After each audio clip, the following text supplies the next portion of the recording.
Hi everyone, and thank you so much for joining me today. Today, I want to present to you my research, Gatekeeping Green Space, Minimum Lot Size Requirements, Private Lands, and Public Park Provisions in Beverly Hills, Los Angeles County.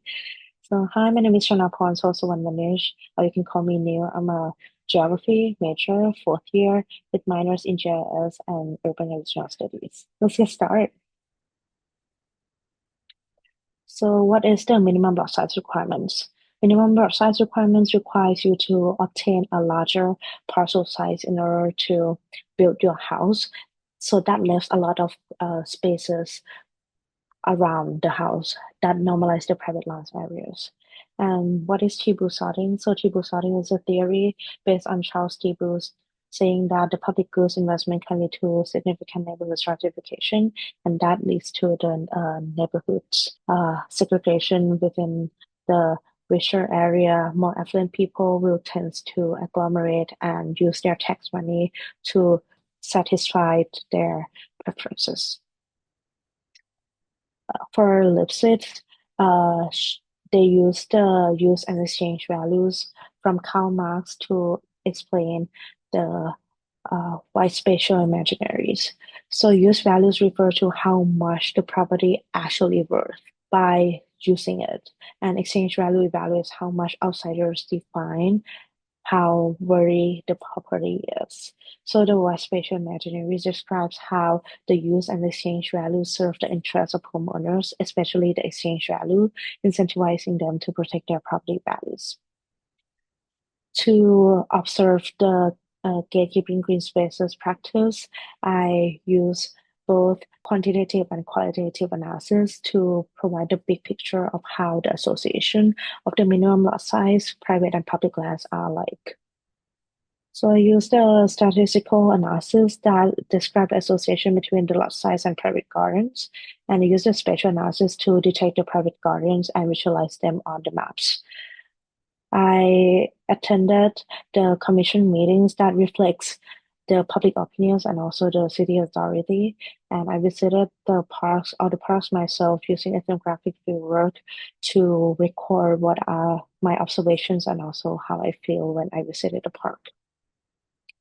Firstly, there are a lot of privatized green space within the city area. As you see on the left, the map shows the light green area, which means that's the private green space, and that's highly correlated with the areas you see on the right, which is in yellow, and those areas are single family residential. So there are a lot of spatial clustering of private properties in the single family use area and fewer private green spaces in other land uses. So that's really apparent from the map.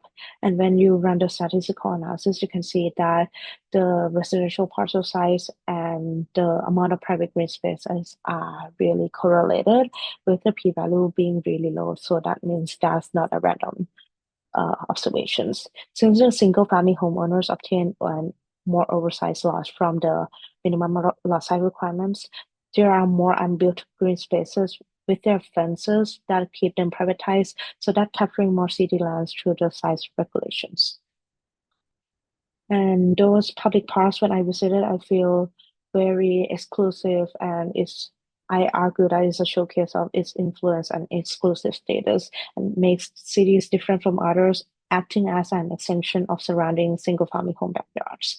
And when you want to use the public green space for some reason, you need to pay a lot of money. So there are a lot of high financial barriers to use the public spaces. Exemplifies how the city of Beverly Hills privatized and take advantage of the public green spaces that's supposed to provide for all and for building communities.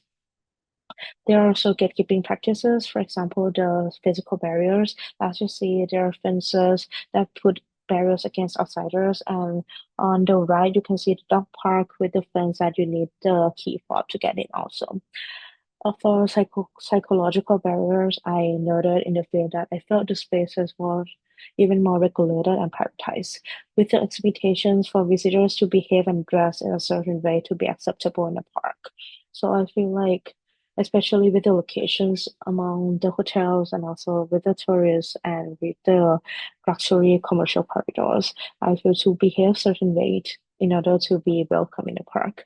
And there are some other uninviting features, for example, the active surveillance and heavy policing of the area with the strict park regulations that are prohibiting you from doing a lot of things in the park. When I look at the green space functionality and where they are located within the city and the housing forms, it is really apparent that the public parks are much more functional in the space that needs the community, that needs to have community like the southern part of the city, that homeowner cannot afford to have large spaces. And you can see that the multifamily homes are likely to have much smaller lots.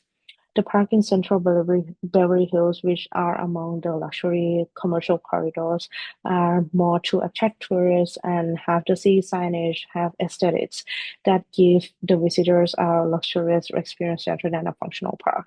So there are no people who like come in to sit and picnic or to play sports. In the northern regions, there are some of the most exclusive public parks that you feel like you walk into someone's mansions, and those areas are located in the middle of single family homes. When I attended the city council meetings, I realized that Beverly Hills residents are really prioritize their sweet and quiet form of their neighborhoods, which is a form of suburban civility, and they try to turn against the new developments by trying to maintain their wealth to property exchange values. The exclusive green spaces are one of the forms to protect the exchange values rather than prioritizing the use values of the park. And the city administration also perpetuates these desires by creating extremely restrictive parks, also protecting themselves from users and flourishing property exchange values. For example, with the regulations for no bike in the park, and they try to protect themselves from liability from people who bike in the park and may have injuries and accidents. In conclusion, the city's public parks, characterized by numerous regulations and heavy surveillance, cater to more aesthetic values and the preference of the affluent homeowner rather than to serve as inclusive community spaces. Privatizing public spaces manifests in restrictive park rules, limited recreational activities, and an overall ambience that discourage broad public use and maintain a luxurious and exclusive environment. Beverly Hills reveals how the affluent homeowners recreate their private spaces with spatial lot size ownership and gatekeeping policies that perpetuating their exclusivity. Here, I want to thank you, my advisor, Dr. Kylie Height, for her guidance and support throughout this project. I'm also grateful for Dr. Pavel Mankanen, whose insights sparked interest in the minimum housing lot size requirements.